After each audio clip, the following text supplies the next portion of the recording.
What if Caesar died in the last episode? The goal, the second goal was started, which is now is very unstable. But let's continue. Frankish troops move into Massalia, and they conquer all half of Aquitania. The kingdom of Aquitania becomes a vassal of the Frankish kingdom, and this force to lose this half of the territory. The Burgundians, which had already revolted and switched sides, would establish this. The Italians, they would sign a peace treaty with the Franks, or Massalia would look like this, and they would ally both against the Iberic Empire. The Iberic Empire would now lose as massive amounts of troops from the old Gallic battlefield move in. The old Aquitanian allied troops move in too. And of course, no Spanish province was entirely captured by this point. We'll expect for this area, but yes, they still got captured. Oppa! Captured.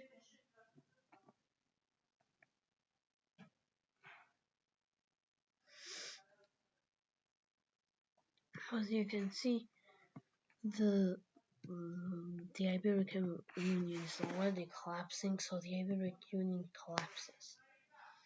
The pagan authorities completely surrender and Christianity takes a hold in these areas. With this, the Franks would establish an order in these areas. Firstly, the old provinces are now Frankish allied states, with some being annexed directly, such as this and this.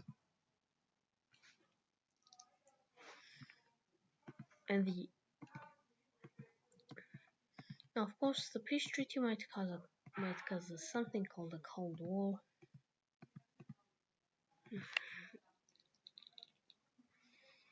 But the status quo is relatively stable.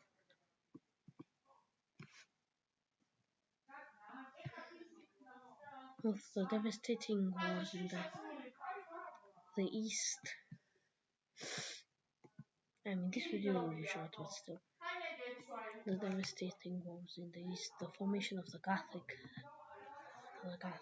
Crimean Gothic kingdom due to the many exiles from the Greek expelling in Odrysia and colonizing by the native Odrysians and the Greeks.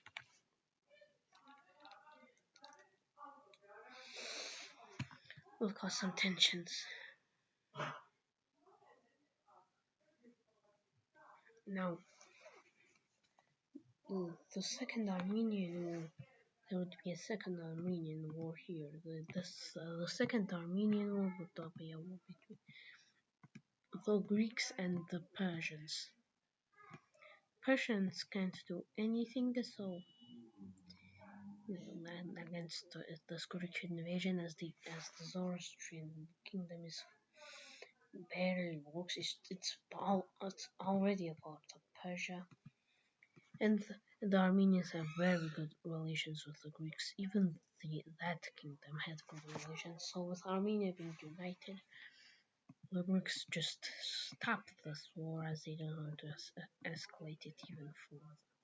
This is also the time of Khosrow. Now Khosrow would make a massive comeback and retake all of Armenia. But this is also the time of Akhtar the Great, somewhere near it. So through this period of wars in the east would quickly stalemate into Christian Armenia, which is under Persian military control. Persia decides to centralize its military power in Media Tripente, which has become basically in Persian satrapy by this point. Same with the kingdom of Oronosonai, which is still pagan by the way in this timeline, due to its hyper anti-Nestorian. So this period would cause the formation of this status quo. Iberia would be kept in place by the Greek Empire, which is way more stable, as they don't have the idea of co-emperors currently. That's in the Italic Empire, which is basically the Swords version of the Byzantine Empire. So for now, we're going to skip a lot of history, like the 400s, 600s. Like, I mean, yeah, there will be an Greco-Persian Third War. Probably the same with the Byzantine Sassanid War, but mainly the only real difference is that the Greeks expand their position in Levant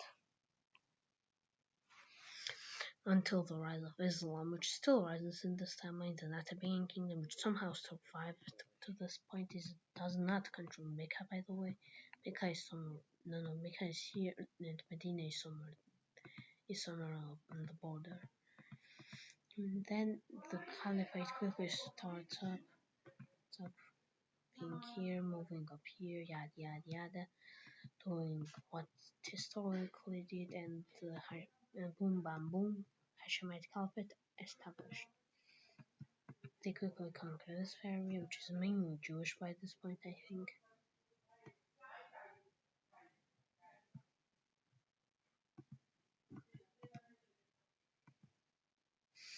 They quickly capture this, and the Nabatean kingdom converts to Islam and becomes neutral. By the way, I think I should change the collapse of Nubian kingdoms. This fits more. So with the rise of this caliphate, after all these overextended empires, mainly the Persians are overextended, as the Greeks have a massive array of autonomous kingdoms, cultural states, and decentralized government. So they are really efficient in their rules, like the peak Roman Empire historically. But that's not true for the Persians, which gets destroyed as they get destroyed historically. Same with the Egyptians. The Egyptians got humiliated by the Greeks. And speaking of the Greeks, of course they would lose some land to Islam, mainly the Holy Land, but the Muslims wouldn't be able to take over Antioch. Along with that, the Rashidun Caliphate would move into Alexandria, and the Greek troops would offer protection in return for vassalization. And this would cause a world where Egypt is now split into two. We have the Islamic Gulf, which is the Nile Delta and the Sinai Peninsula, which is now part of the Caliphate. This is the first conquest, not the last, but the first. This small strip is technically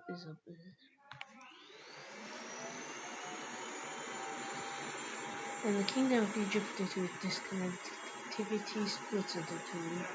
One is a Nubian puppet state.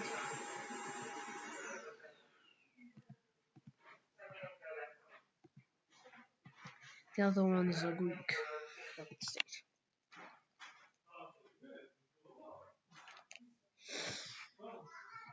After that, both countries would reach a stalemate, and Antioch was forced to become a border city.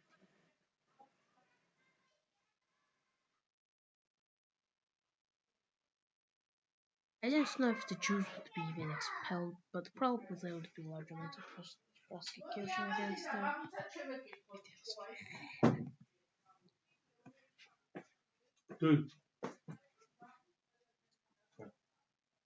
And so, Persian troops quickly collapse against the Rashidians, almost like it happened in reality. So I think this.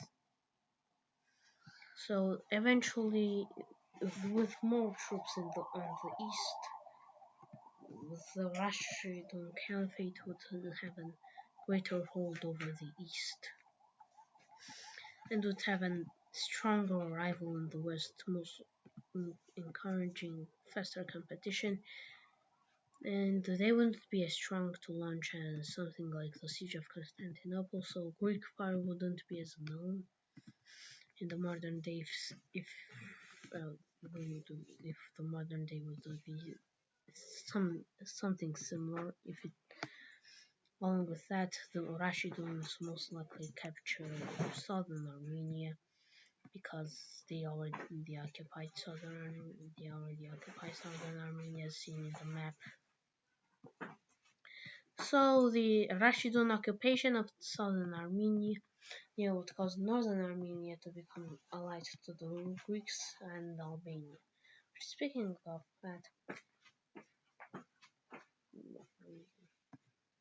Vakhtangor Vasalyev period most likely centralized his rule in Georgia, probably expanding his rule as Lazica in this timeline is an Iberic puppet state due to less Roman intervention in the Caucasus, so we would see a unified Georgia in summer during this period,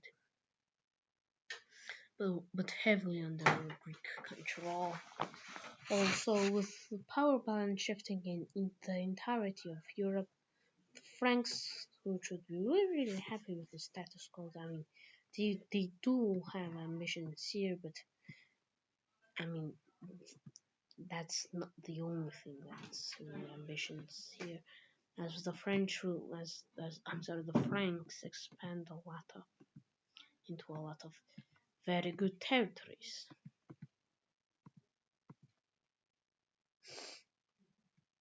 So we reached then this some sort of stalemate 2 centuries after. This episode literally is literally 2 centuries compared to the earlier episode, which were like either a single century or a century and a half or 50 years or something. This was basically 2 centuries from the 200 years from 350 to somewhere the 1650s. This is most likely be the period where Shia Islam and Sunni Islam split, so the establishment of the Umayyad Caliphate would be during this period. But so they would have higher ambitions in Egypt now. Which, by the way, this area would be really easy to conquer. They just need Constantinople, so the Umayyad Caliphate moves in, invades the area, conquers it, but the southern Egyptian kingdom offers very good defense. So this happens. So what happens is that basically northern Egypt is under Arabic control and southern is under Nubian control.